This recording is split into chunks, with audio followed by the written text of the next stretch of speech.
Hello and welcome to the Watering Hole. Thanks for checking out this clip. Don't forget to like and subscribe because that'll make the baby Jesus cry, and I know how much you guys love making the baby Jesus cry. Life begins at conception? Fine. I'm still pro-choice because I believe that you should be allowed to murder your own kids. This is your kid.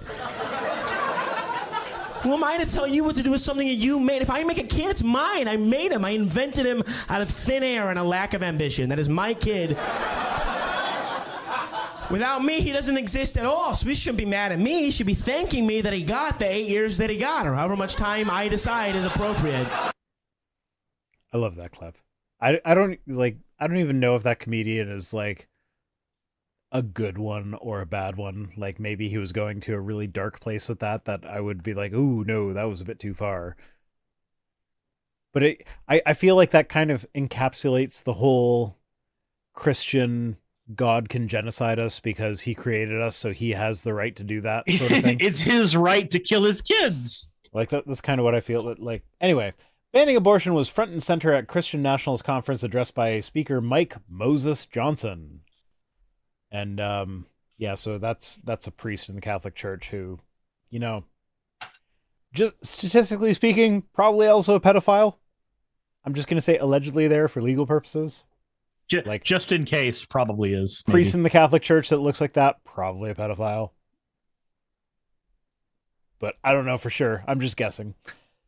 Anyway, that's Frank Pavone. Frank Pavone? I don't know.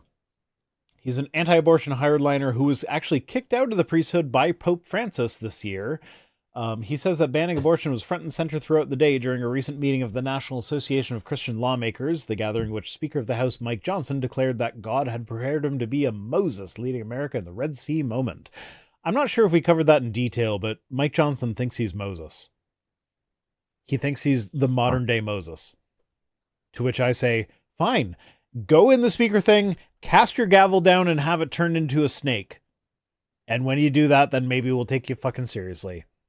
You can be the modern day Moses when you strike a rock and water flows out of it. And everybody gets to drink from your rock water. I want to drink from Mike Johnson's stones. That's what Cyrus just said, not me. I was said just paraphrasing rock water. Yep, stones. What? Stone, rock, same thing. You want to drink from Mike Johnson's stones. It sounds like you said you want to drink from Mike Johnson's stones. As voters across the country reject MAGA Republicans' abortion bans and the GOP strategists fear the issue will hurt their electoral prospects in 2024, Johnson has publicly downplayed the priority of a national abortion ban for congressional Republicans. But as Pavone's report makes clear, abolishing abortion is still a priority for the religious right movement from which Johnson emerged. I'm drinking scotch tonight, so that means I'm more sloshed than normal. So my words are coming out a bit more slurred. You're also just talking about Mike Johnson, though, so it's okay for you to. It's okay. I am for talking you to about phone your it Johnson. I am talking about your not Johnson. My Johnson, Mike Johnson, not my Mike's Johnson, but Mike Johnson. Johnson helped draft and defend successive Louisiana laws aimed at tightly regulating abortion providers, helping make abortion increasingly inaccessible in the state, even as the procedure remained technically legal. So Johnson is very much anti-abortion. He's pushing for anti-abortion legislation. He would be happy with the national abortion ban, despite the whole states' rights thing that they said, like, oh, no, it doesn't matter that the Supreme Court says it's going to be decided at the state level. It's not going to be... it's not going to be a national thing.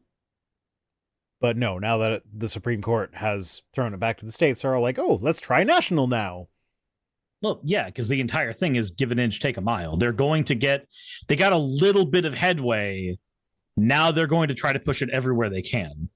But also, apparently, Johnson, when the U.S. Supreme Court overturned Roe versus Wade, he celebrated by tweeting out a thing that ended with perform an abortion and get imprisoned at hard labor for 1 to 10 years and fined $10,000 to $100,000.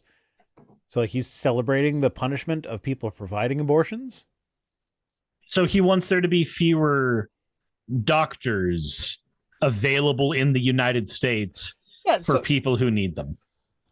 Yeah, so I looked into it. The red states are losing doctors, like Texas, Oklahoma, Tennessee, Idaho. They're all losing doctors, obstetricians in particular, because they're the ones who deal with pregnancy. And so, like, is this what you want? And this, like, I know you guys have that whole states' rights thing, but like, just make fucking healthcare a federal right for everybody, and have fully staffed hospitals everywhere. Like, because that's the thing. A lot of obstetrics wards are shutting down in rural areas, even in blue states, because it's not profitable. Because they have to have staff on 24/7 in case that one pregnant woman shows up. Because obstetrics is expensive. But if you socialize that shit, it's paid for by the government. So, like, yeah, we probably aren't going to have someone show up at midnight on a Tuesday night, like in labor. But sometimes it happens. And when that person goes into labor at midnight on Tuesday night, they need a doctor. Because in these places where they don't have obstetrics wards, they have like twice the rate of maternal mortality, or 3 times the rate of fetal mortality, or baby mortality, I guess. What was that one argument that conservatives like to use all the time, where they would say that it's modern day slavery if you force a doctor to perform an abortion? And no, the doctors are leaving the states where they're not allowed to perform abortions, because it's like, oh, if I provide my patient with health care, I might go to jail. I don't think I want to work in a state that's going to do that.